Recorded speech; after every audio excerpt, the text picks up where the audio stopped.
कि फर्क आने नहीं देंगे सम्मान में, फर्क आने नहीं देंगे सम्मान। सरदार जी शेर सुने कि फर्क आने नहीं देंगे सम्मान में, जान तेरी बसी है मेरी जान में। फर्क आने नहीं देंगे सम्मान में, जान तेरी बसी है मेरी जान में। ये दुआ है हमारी सलामत रहे भाईचारा ये हिंदू मुसलमान में। जोरदार तालियों से इस्तेमाल कीजिएगा जनाब अब्दुल सिंह कुलानी जी का कि वो अपने ख्यालात, अपने जो बात है वो हमसे नवाजे, और चूंकि हम उनकी सरपरस्ती हमेशा हासिल रहती है।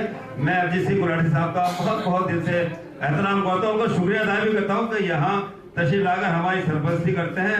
मैं चाहूँगा मुझे कुछ भी सरपरस्ती मिल जाए तो मैं भी अपने आप को बहुत खुशी समझूंगा। और ये अक्सर चूंकि प्रोग्राम में सदारत करते हैं, मुझे अच्छा लगता है, मैं इनका बच्चा हूँ और मुझे बड़ी खुशी होती है इस बात की। मैं चाहूँगा अब जैसे गुलाटी जी हमने ये सदारती खुतबे से नवाजें।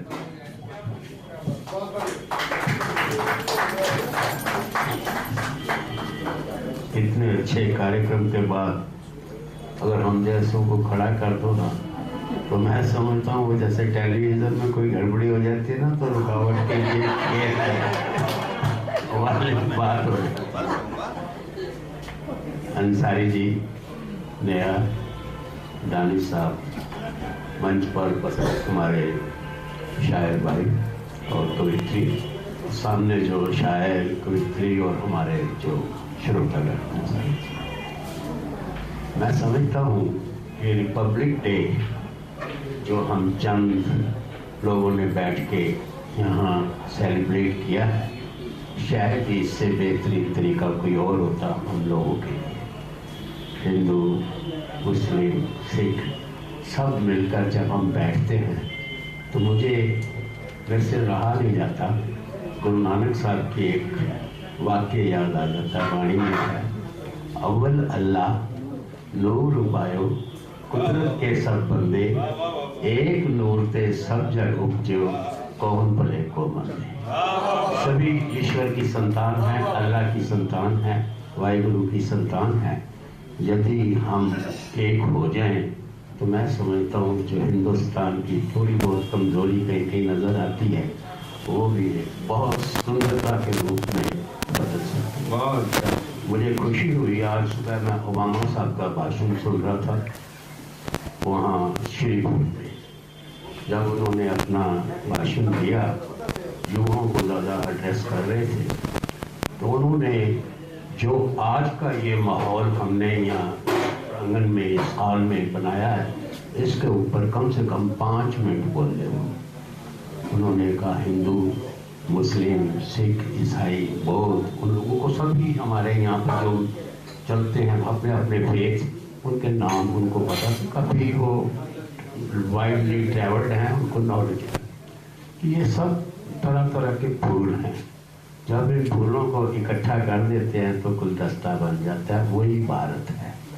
अगर इसमें एक भी फूल जब फीका हो जाएगा या कमज़ोर हो जाएगा तो वो भारत जो है वो कमज़ोर हो जाएगा। और जो हम डेवलपमेंट की बातें कर रहे हैं, जो हम 3 दिन से यहाँ पर हमारे स्वागत हो रहे हैं और हम एक दूसरे के साथ सहयोग करने की बातें कर रहे हैं, और $4 बिलियन जो हम लोग शुरू में यहाँ इन्वेस्ट करने की बातें कर रहे हैं, तो वो तभी पूरी होंगी अगर हिंदुस्तान के अंदर जो इनके मजहबी जो सारे आपस में जो इनके जितनी संगठन बनेगा मजबूत, जितने धर्मों के प्रति आपस में सांप्रदायिकता का माहौल बनेगा, अच्छा माहौल बनेगा, तो उसमें ये जो सारी इन्वेस्टमेंट जो बाहर से भी आएंगे तभी इसकी अच्छी यूटिलिटी हो सकेगी और देश के अंदर अच्छा माहौल बनेगा।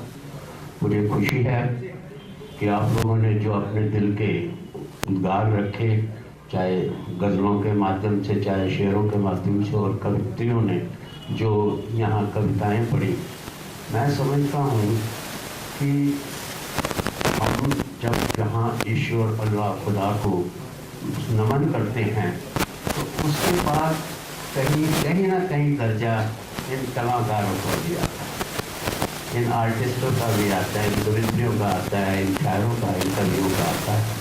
और हम तो कई बार हमारे टीचर्स हमें सुनाया करते थे जहाँ ना पहुँचे रवि वहाँ पहुँचे कवि। कवि का बहुत ही महान दर्जा है हमारे समाज के अंदर, कलाकारों का बहुत ही महान दर्जा है हमारे समाज के अंदर, और उनके बीच में हमें बैठने का मौका मिला। मैं तो समझता हूँ कि जो प्रिजाइड करता है वो सुनता ही ज़्यादा है, बोलने का तो उसको आता ही नहीं ज़्यादा बोलना।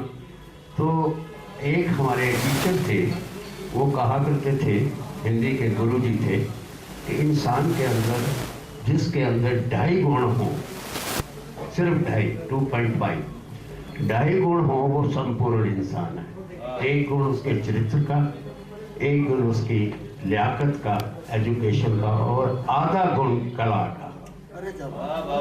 उसके अंदर आर्ट हो, कला हो, जो कि अपने को भी खुश रखता है और दूसरों को भी खुश करता है, वो संपूर्ण इंसान है।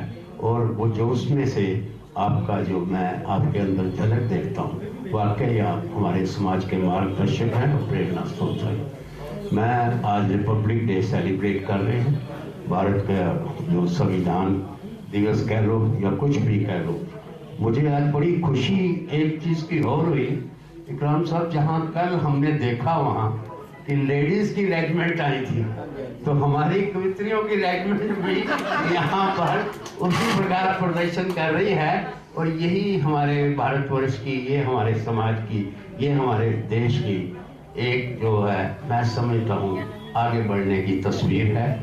और हमें नाज है आप पर, और हम चाहते हैं कि हर लोग समाज के अंदर इसी प्रकार से हमारे जो परिवारों में लड़कियों का सम्मान हो, बेटियों का सम्मान हो। गुरु नानक साहब ने भी कहा है, तय क्यों मंदा आखिया जिस जन्मे राजा, जो देवी देवताओं को, राजे महाराजाओं को जननी है जो उनकी, वो भी सम्मान के योग्य है, पूजनीय है। तो मैं आप सबको इन्हीं शब्दों के साथ बहुत बहुत धन्यवाद देता हूँ और आप लोगों को मुबारकबाद देता हूँ कि हमारा जो ये गणतंत्र दिवस हमने मनाया है, ये खुशियों भरा रहे। हमारा ये नया साल, जीवन में हम सब मिलकर काम करें, अपने आप को और देश को खुशहाल करें। धन्यवाद।